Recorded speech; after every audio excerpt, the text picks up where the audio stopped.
This next talk comes from Natalia Waniczek. Natalia is a web developer at Elixir, a creative agency based out of Plymouth, UK. In this talk, she's going to be looking at our responsibility as technologists to help combat the climate change problem that we have at the moment as in the world. I hope you enjoy this talk and look out for Dobby the naughty whippet. Hi, thanks so much for having me. This is my second time speaking at this amazing conference, and I couldn't be happy to be here again. Thanks so much for Tony, Marina, and the rest of the volunteers for putting this event together during such a difficult time. You've done an amazing job, and I'm sure everyone appreciates your hard work. My name is Natalia. I'm a web developer. I work for a Plymouth-based agency called Elixir. We're a digital transformation agency that partners with their clients to co-design products and services that drive real organizational change. If I'm not working, I'm probably spoiling my dog Dobby. He's just too precious. Or I'm trying to outlift everyone in the gym. Doesn't happen very often, but I keep trying. Normally, when I present at events, I get everyone to do a little warm-up for the talk, do tennis, squats or so, just to get the oxygen flowing before we get going. But as this is all digital, I trust that you will get up and do 10 squats on your own. Yay, well done! So awkward. Right, so why am I here today? Well, for some time now, I've been trying to figure out what I can do to save the planet, like probably many of you have. We know, now more than ever before, how beautiful the world is and how much it needs our help and our cooperation in order to grow. It occurred to me that as a technologist, I should know how I'm affecting the environment through both the work that I do and the technology that I use. And I thought, I'm probably not the only one in this boat. That's really how the idea for the talk came about. However, I haven't really seen many people talk about technology and climate change. So I obviously went online, went on Twitter, and asked for help. That's how I've learned about OMG Climate event that was taking place in London. OMG Climate is a community-run unconference about technology and climate change. By the way, unconference it's a really cool, and conferences are really cool events. The format of the event is that attendees pitch their ideas. The ideas are then being voted for, and the ideas with the highest number, with most votes, are being discussed in smaller groups. So on this event, I've learned so much that I've decided I should wait no more and just put this talk together. By all means, I'm not an expert. I'm only here to share with you what I've learned, and hopefully it'll inspire you to dig deeper and learn even more about it. Right, what's the plan for today? Today I'm going to talk to you about climate change. I will show you some heartbreaking stats and examples of how technology is currently affecting the environment, the ways we can reduce carbon footprint as both developers and as people. And at the end, I'm going to show you some examples of work that's already happening in this space that might inspire you to build something yourself. We don't have a lot of time, so I'm not going to get into details of everything. I'm only going to show you some low-level examples of good practices for the web. All resources that I've used for this presentation are on the last slide. I'm going to tweet a link to it later so you can have a look. Right. We only have 10 years left to prevent irreversible damage from climate change. That's according to the UN. What it means is that if we don't act now, by now I mean yesterday, the global temperatures rise by 1.5 degrees, and that will result in more dangerous disruptions to global societies and ecosystems, including longer, hotter heat waves, and more frequent crop-killing droughts, as well as the increase of sea and ocean temperatures, which will impact and worsen storms and tornadoes. The internet is responsible for 2% of global carbon emissions. And to put that in perspective, that's the exact same amount as the emissions from all aviation. By 2030, the internet is on track to consume as much as 20% of world's electricity. In other facts about climate change, 60% of wildlife has been lost since 1970. Over the past 2 decades, 9 sea levels have risen by 3.2 millimeters per annum. And we're on course to lose over half of all insects by the end of the century. Music streaming accounted for 200 to 350 million kilograms of greenhouse emissions in 2015 and 16 in the US only. If you were to listen to an album 27 times by streaming it in full, it's likely that manufacturing and producing the same album would be more environmentally friendly than streaming it. So I've done some calculations based on streaming Spotify, and doing it for 8 hours, 21 days, 21 working days, emits as much CO2 emissions as driving an average passenger vehicle for almost 20 miles. Next one up, data centers. Carbon-intensive data centers. Most data centers these days are still powered by regular coal energy. Data centers consume 3% of the global electricity supply and account for 2% of total of greenhouse emissions.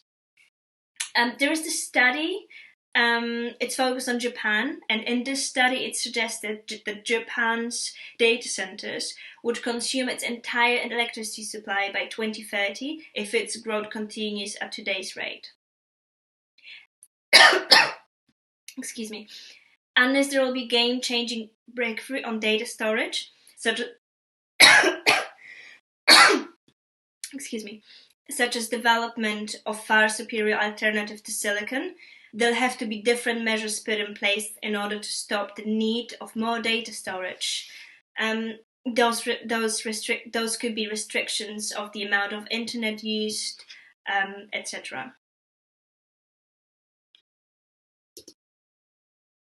The development and expansions of 5G, Internet of Things, rapid increase of new technologies, the amount of newsletters that we get in email every day. There's so much we can talk about that we don't have time for today. So let's just focus on what we can control. Web development. It's the fun part now. So the internet consumes as much as 2% of global CO2 emissions, and that is a lot of emissions. We all love new frameworks, fancy animations, going above and beyond, and delivering the fanciest looking sites and products we can. But according to HTTP Archive, the average web page grew from 1.6 megabyte average in 2014 to 3 megabytes in 2017, and it's been growing ever since. You know that the bigger the site, the more data it needs to be shipped back and forwards on the line. So here are some tips on reducing carbon footprint of the web. Write clean HTML. You don't want to mess up the foundations of your site, and you don't want to emit unnecessary emissions if you don't really have to. Lint your code for unused scripts and CSS. Use less scripts. If you can, avoid using jQuery because you probably don't need it. If there is a way of using CSS animation instead of adding another JS library, do that. Avoid adverts, carousels, background videos, chat boxes. You probably don't need chat boxes. Same with social media embeds. the simple follow on Twitter button embed weighs about 50 kilobytes and link weighs nothing. Make sure you optimize your scripts and your images, lazy load your images. Most importantly, think about user experience. The goal of making every website is to make it the most accessible and visually pleasing for everyone. Don't whack unnecessary junk just because you had some spare time or budget on the project. Look back and see if you can optimize it. Most importantly, use green servers. Convince your PMs, your managers, directors, clients to pay a few quid extra for green servers. Green Web Foundation has a huge directory. It's all categorized by countries where you can easily find renewable, where you can find servers running on renewable energy. Be careful, offsetting is not the same thing as renewable energy. But we have no time for that today. Right, so you've built your site, but how do you know if you've done a good job? So what I'm going to do now, I'm going to do a little demo. We're going to test one site, get the size of the site, and then we're going to see what are the human readable emissions equivalents of those emissions. Right, let's do that. So I've got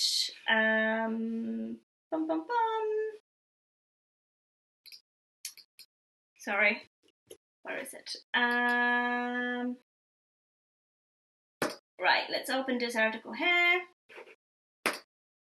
What we're gonna do, we're gonna get, I'm going to refresh the page, get the size of the site.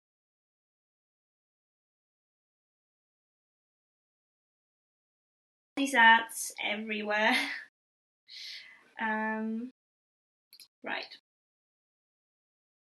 Oh. Where am I clicking? Sorry, it's taking a while. Cool, perfect. I'm going to clear that, and I'm going to refresh the page again, so that we can get a good slate and see how it's all going.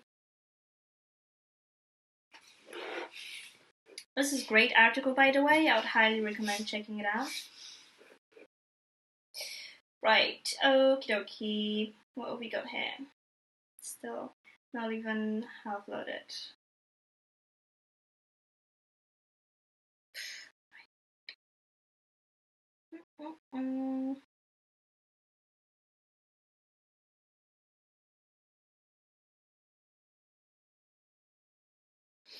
Okay, let's just leave it on there. So we've got, oh, it keeps going. 7, I'm going to stop it here. Oh, it's not even stopping. Okay, 7.3 megabyte, oh, 8.1, 8.2. Oh, it keeps going. Okay, 11.11, let's just leave it on that.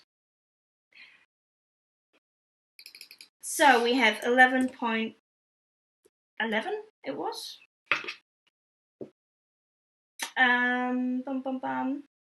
Yeah, it was megabytes. Number of downloads. So let's say 30. Let's do 31,000. So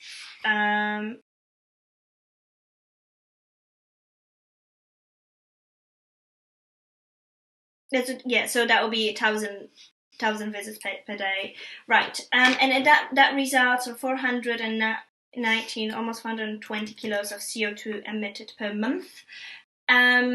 So what I'm going to do now, I'll see what are the equivalents of that in more readable format. I'm on a greenhouse equivalences calculator, and the carbon footprint of sending data calculator is been created by Chris Adams. I would highly recommend checking him out. He's done some really cool work in the field. Right, so what is that? So 31,000 visits of that one article a month results in 1,042 miles driven by an average passenger vehicle. It's also equivalent of 53,544 number of smartphone charged, which is so many. We don't have time to go through all of that, but again, a link to that will be in my slides where you can check it out. So the next thing we're gonna do is we're going to run a lighthouse test on FutureSync website. I've already done it, so I'm not gonna do it again because it's quite time consuming. But basically, what Lighthouse does, it scans the site, it gives you an output of performance, accessibility, best practices. It gives you the metrics as well as some ways you can do to optimize the site. It's really good. I would definitely recommend checking it out. Some of the opportunities on this side would be optimizing, resizing the images, and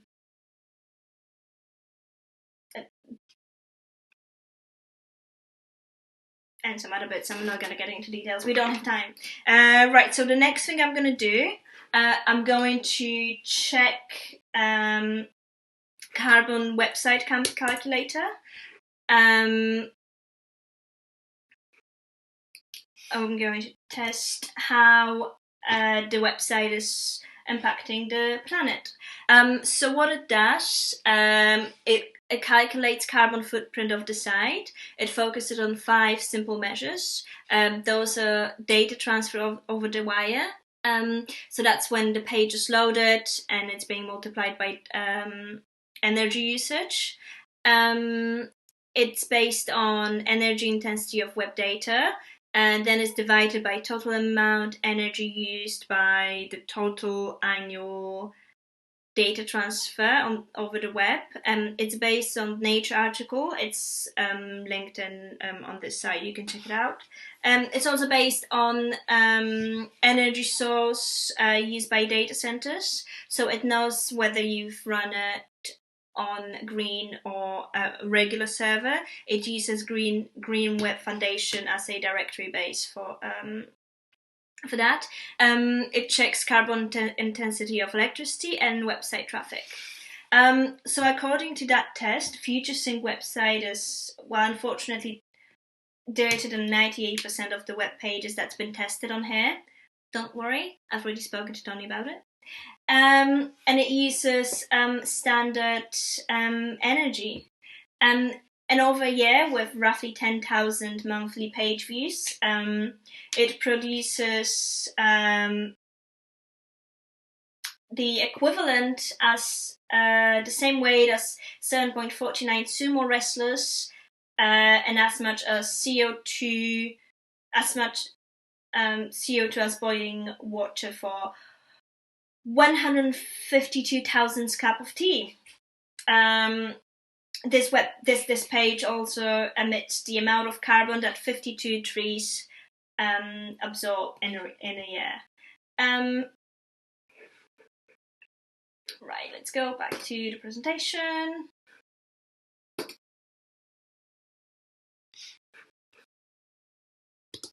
Right, so we've tested that.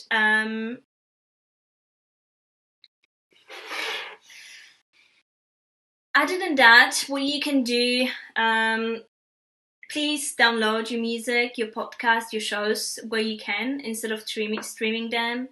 If you're listening to music on YouTube, please don't. If you don't watch the videos, there's a study that shows by sending only sound to the users who aren't watching the video, YouTube could reduce its annual carbon footprint by the equivalent of 300,000 metric tons of carbon dioxide per year. If you're interested to learn more, I would recommend joining Climate Action Tech Slack channel. I would suggest participating in 11 at 11 project. That's an initiative that encourages people to take an 11-minute break at 11 o'clock on Fridays to discuss the current state of climate change and the environment.